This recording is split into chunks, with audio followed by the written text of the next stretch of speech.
Hi, I'm Alex. And I'm Ryan. And welcome to the first episode of Indieland, yet another show about video games. Today, we'll be interviewing Firehose Games, and then, later on, Alex and I will be discussing their newest release, Go Home Dinosaurs, available now on Steam for the PC.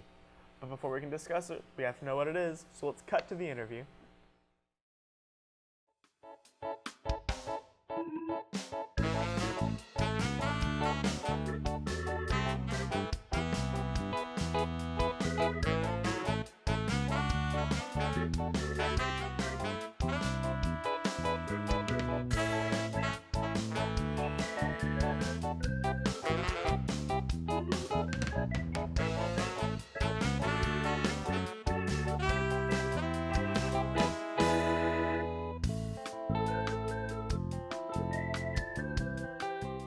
I'm Sean Baptiste. I am the Minister of Communications and Propaganda at Firehose Games. I am Eitan Gleinert. I am the Fire Chief and Flounder of Firehose Games. So you guys know. Yeah. There we are. I'm the primary fish. The primary fish. Yes. So we started back in 2008. Back then I had made educational video games for a while and gone to MIT for my grad degree. And when I finished up, I decided that, oh my gosh, I'm so smart, I can make games better than everyone else, why don't I start my own company? As it turns out, that was arguably one of the best and worst decisions I've ever made for various reasons. Back in 2008, we got our start.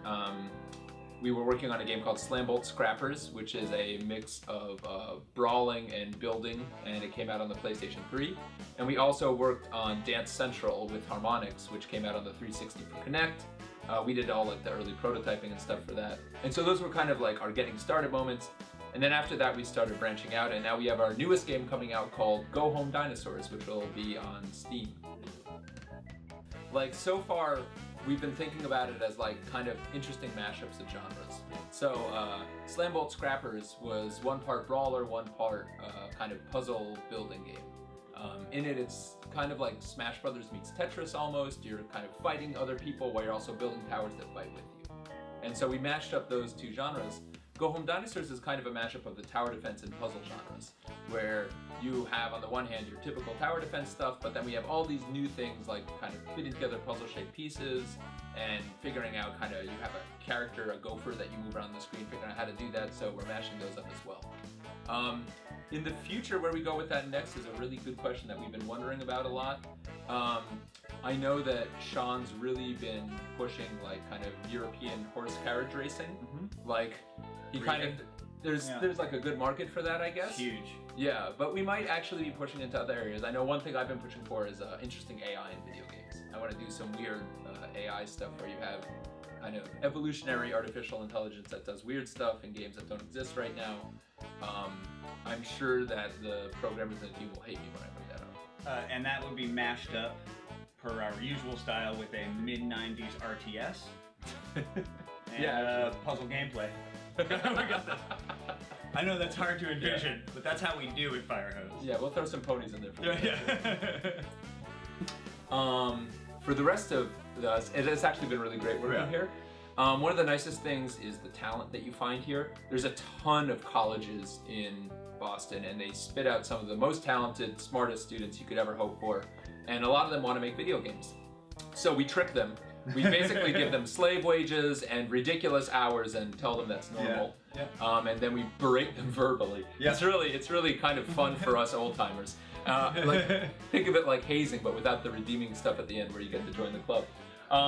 So we bring those students on, and they've been helping us out with the game, and that's really been terrific. The local community is fantastic also.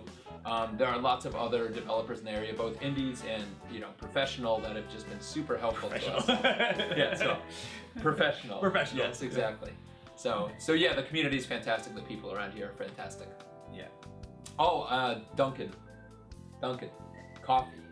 Oh, Dunkin' Donuts. Yeah, that's That's probably the most important thing. Yeah. It's kind of working in Massachusetts. Do you collaborate with the other indie studios in the area? Yeah, we consider avoidance to be collaboration, I would suppose. We hang garlic up on our door. That keeps each other out. Yeah, exactly. So yeah, we collaborate them. So some indies actually go and work with other indies, where the studios will work together on a game. Like I know that Dejobon and Alchemy work together on F=ma. Great game, by the way. You should download it. It's on iOS. I think Alchemy was working with Demiurge and something. Yeah, they worked on that. Yeah. So the main indie studio that we collaborate with on games is Harmonix. I guess they're technically indie, right? Even though they're like indie. Yeah, 900 people and more money than the state of Massachusetts.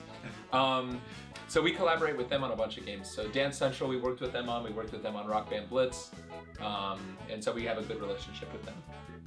The other indies, we generally get lots of feedback from them. Like we'll ask them questions, they'll tell us what's wrong. For all the shit that we give Ichiro, for instance, from Dejobon, he's given us some really good advice with Go Home Dinosaurs, and like a lot of the changes and the good things we put in the game were from him.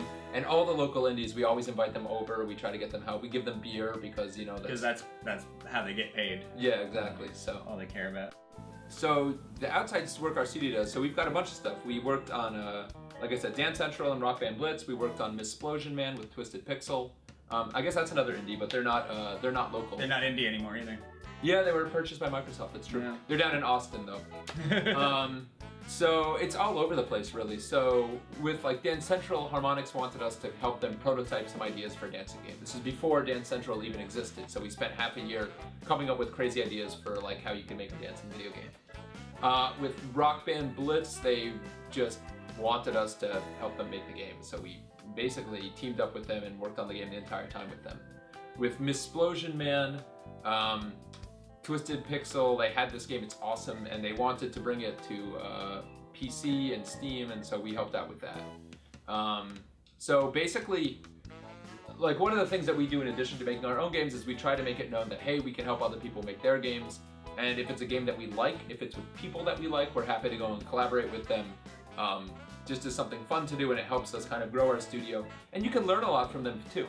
Like, I mean, just for instance, all of our prototyping stuff, a lot of it's based on the early prototyping work we did with Harmonix. A lot of like avoiding working with Microsoft, we learned from working with Twisted Pixel and Microsoft. So like these are good learning experiences that you can have. By the way, hi Microsoft. Hi guys. Please don't hate us for that. And I mean, there's so many open systems too for indies. Just there's nothing easier than developing for PC or even like iOS, Android, easy. And everything, because it's all an open system. You can just make a game for it. Steam now has Greenlight. Yeah, Steam has Greenlight. And there's talk. I heard Gabe saying something about maybe getting rid of Steamlight. Who knows? And maybe they'll do something else. Yeah. There's Ouya. I was just about to ask. And God only knows what's going on with that. That's like a real mystery. But that's also Android, but and it's mainly open development because all you really have to do is also have a free version of your game. Yep. So the barrier to entry is lower, which means the cost to the studio is so much lower for production on something like that. Most indies, there are very few indies that are actually one-man teams. I would say most indies are like 2 to 3 or 4 people teams. So, like, it's tough to make a game on your own. Yeah. Unless you're Pixel. Pixel made a Cave Story, which is like one of the best video games ever made. He's this crazy Japanese guy that basically went into a room for 5 years and came out with Cave Story, which is amazing. But like, unless you're him, it's very hard to make a game on your own. Yeah, he's advanced beyond all of us. He's a robot. Yeah. So like in the game you star as a robot. I think it's based on his personal experiences. Yeah. So we'll be showing I would say yes, we'll be showing. Yeah, we'll definitely be at PAX. Yeah. How do we gain exposure at PAX? Coming on the show certainly. Yeah. The Indie Mega Booth is one of the huge ways that we're doing that. Do you want to talk a little bit about that? Yeah, so the Indie Mega Booth is a few years ago. Well, I guess actually it was technically last year. Well, it was two years ago, so 2011, PAX Prime. There was a bunch of developers, Firehose Games included, who were at Seattle for PAX Prime.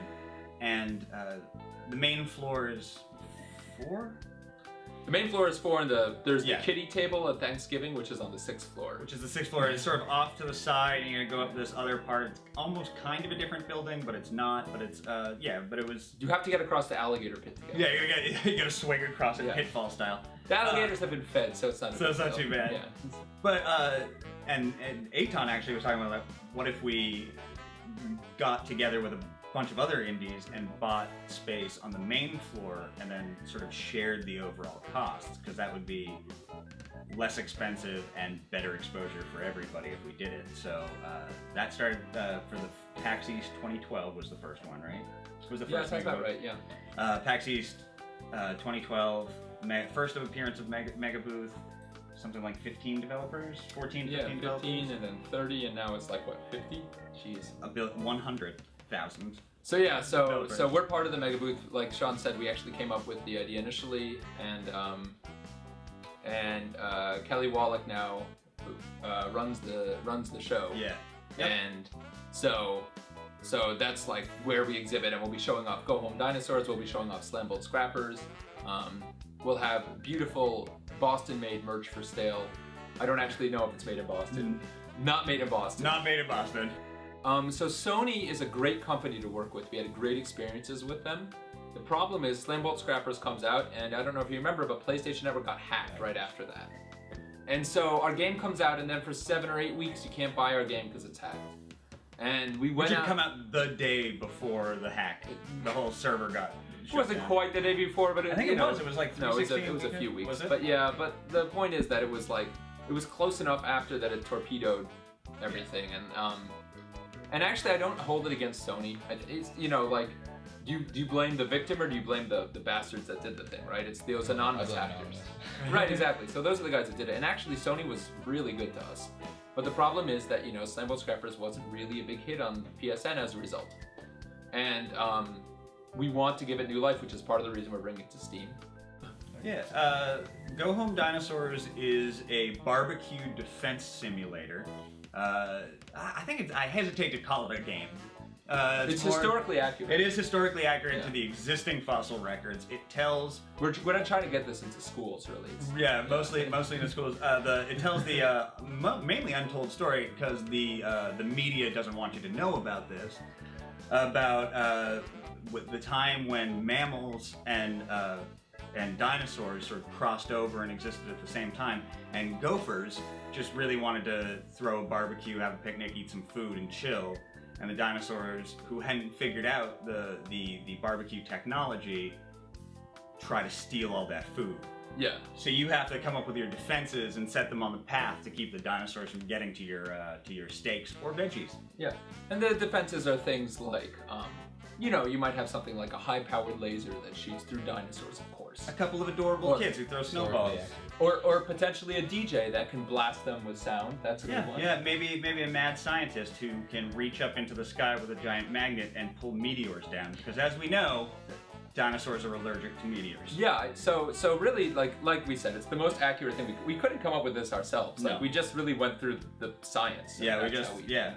Also, we're not very good at science. No, We're not. no. We failed that. We failed that. Yeah. It's awesome. It has like aspects of your pieces, your towers that you're placing down are puzzle piece shaped. So you're trying to fit them into the board and in ways that you can sort of concentrate the amount of go homitude. Yeah, there's also some fun card collecting in the game. Yep. You gain cards as you go, and you can unlock different ones, and kind of what cards you're using at a different time is it speaks to different play styles and how people like to play the game. It's very easy to get into. It's super fun to play, and it can be very challenging if you are really trying to get everything with 3 stakes, as we call it. Yeah, and it's So- legitimately anybody from pretty little kids who we probably between 7 or 8 years old. We've had them coming in and play testing and making it sort of for them, but also for some 50-year-old dude who's been a strategy gamer his entire life. Everybody should be satisfied by it. And everybody will be satisfied. We're gonna bat 1,000. It's gonna be coming out on Steam very soon on March 14th, so just in a few weeks. If you're watching at home and you're interested, you can actually go and pre-order it and support local game development. If you go to firehosegames.com or firehosegames.com/pre-order, you can go and pre-order our games. We actually have a bundle with both of them that's pretty cheap. Or you can just wait till it comes out and you can just go and buy it on Steam or on our website. And you'd really be helping us feed our ice cream addiction, because we go to Christina's in Inman Square every day for ice cream, It costs a lot of money. And if so we- please buy our And game. once we have fed ourselves with ice cream, we'll think about feeding our kids. Yeah. With whatever's left. Yeah, they can have the remnants of the cone. Yeah. There won't be remnants. It's not true.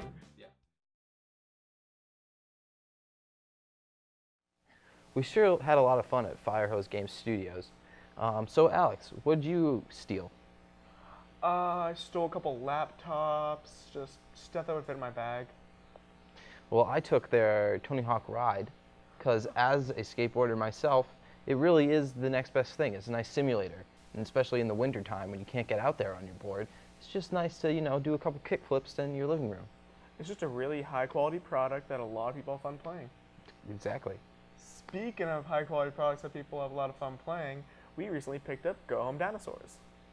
Go Home Dinosaurs is Firehose Games' newest release, available on the PC, on the platform Steam, and it's as they put it, a barbecue defense simulator, where you play as gophers trying to defend your barbecue from a bunch of hungry dinosaurs.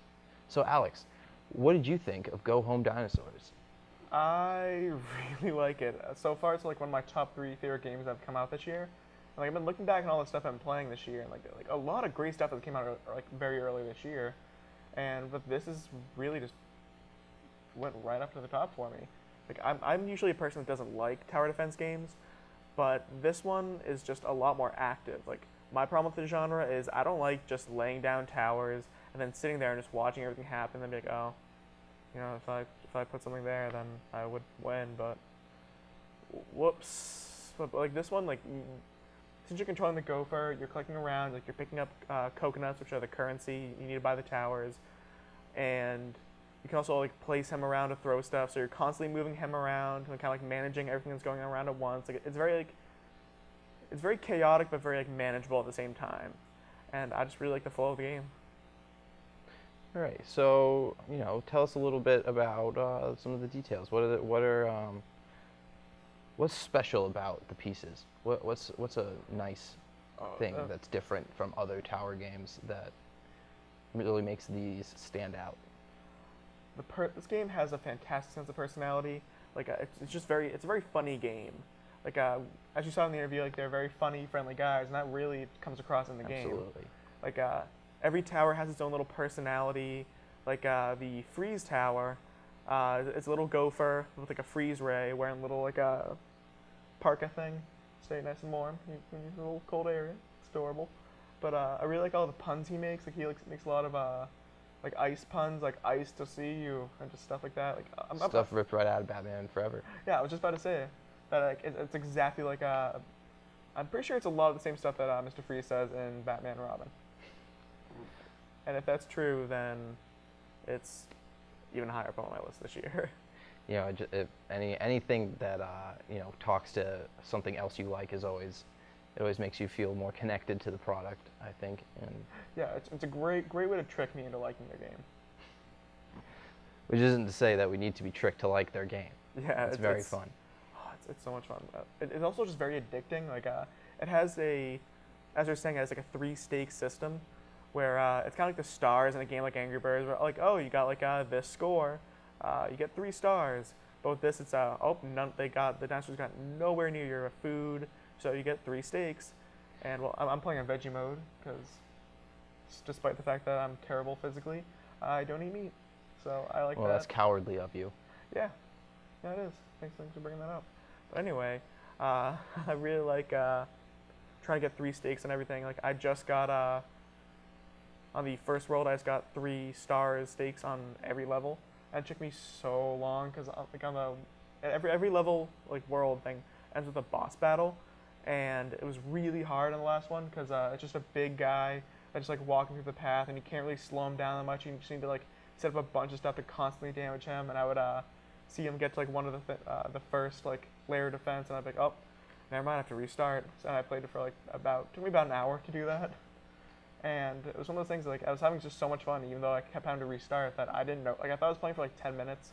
I was like, oh, okay, I gotta go to work. And then just quickly I had to like shut down, like run out and go to work. And those are the best games, really, the ones that you don't want to put down. Yeah. The ones that make you keep playing well after you planned to stop. Yeah, like the first time I played for like 3 hours straight, and I thought I was playing it for 20 minutes. So that's always a great way to know it's a quality game. It's true. So what's the enemies also have special things going on with them? Yeah, the enemies are awesome. This game has a fantastic art style to it, where everything's very cartoony, but like still has its own like even the enemies have their own personality. Where for example, like I love the little dinosaurs, Compy, I believe it's called. They just come in like little groups, and these like tiny, cute little guys, and like I almost feel bad crushing them with meteors. But they want to take my food, and I don't make a lot of money. Food's expensive. I spent $10 on a veggie burger In today. this economy. Yeah. Thanks, Paul Ryan. Anyway, but yeah, all the enemies have little like things to them, like in the beginning it's just stuff like for example, like, oh, this is a big enemy, so he's slow, but he has a lot of health, so you have to set up a lot of stuff with that in mind, where you don't really need to slow him down that much, but you just need to cause a lot of damage on him. Like, oh, like this one's like small, doesn't have a lot of health, but he's fast, so you have to like slow them down, and just like a lot of like that comes to the strategy of a lot of it, like trying to figure out how to like the best way to take out groups of enemies. Because it starts off just like one or two at a time, then like by the end of the first world, you're like fighting huge groups of enemies. You have to figure out the best way to hurt them, like just stuff like I really like finding a long stretch of the path and then setting up the laser turret, and then setting up the freeze turrets to slow them down, so then they'll be on there longer while the turret, like the laser turret, just keeps shooting them over and over again and hits every enemy in the line. You mentioned the placement, and that's also what's an interesting thing about this game, is that the strategy isn't just according to what the enemies and what you can do. It's also about the placement of different objects. If you place one thing the wrong way, you're gonna lose. Yeah, the first time I was using the DJ tower, like outside the tutorial, I placed it, and then I realized I had it facing the wrong way. So I was like, oh no, I can do this, I can deal with this. No, I was wrong. And what does the DJ tower do for viewers who might be interested in purchasing Go Home Dinosaurs? The DJ tower is really cool. It's just a little square piece, like a 2x2 square, and if you like the two sides facing out will kind of send out a hurtful ray area of bad dubstep music to hurt the dinosaurs. So you kind of have to like figure out where to like put it. We're like, all right, so here's like a corner kind of, so you can like place it there. Like here's kind of like a little wiggly corner, so they have to like kind of takes a little longer to get through there. So then if you put that there, then it'll hurt them for even longer. And yeah, there's just like a lot of cool stuff like that in the game. Interesting. So, Go Home Dinosaurs came out March 14th on the PC. You can pick it up on the Steam platform, which if you play games on a computer, you have Steam. And yeah, we heavily say that you should buy this game. Yeah, highly recommend it. Highly recommended. It is a 3 out of 3 stars, if you will. 3 out of 3 steaks. Oh my goodness. That was clever. Anyway, it's only about $10. It's totally worth it until the 21st, which probably already happened by the time this comes out. You can pick up Go Home Dinosaurs and their other game they released on Steam called Slam Scrappers. You can pick both those up for only $15, which is what I did, and it is a fantastic bargain. Which, as they mentioned, Slam Scrappers is a re-release of a game they put out on the PlayStation Network, which didn't get many sales, so it would be really helpful if you went out and bought Slam Scrappers as well. It's so much fun. Go buy it. Go buy it. Thanks for tuning in to the first episode of Indieland. We had a lot of fun interviewing our friends at Firehose Games and also playing their newest release, Go Home Dinosaurs, which is available now for the PC. And me and Ryan will also be at PAX this weekend, just kind of filming around, trying to get a bunch of interviews. Like, this is going to be our first convention. Well, it's my first convention and my first time filming a convention, so there's no way I'm going to learn a lot of hard lessons. As long as we have batteries. But if you see us there, come say hi. We're very friendly. Give us advice. Tell us how much you love the show, even how much you don't like the show. Just come up and say hi. We'd love to know that we have been seen. All right, and once again, I'm Alex. And I'm Ryan. And we will see you next time.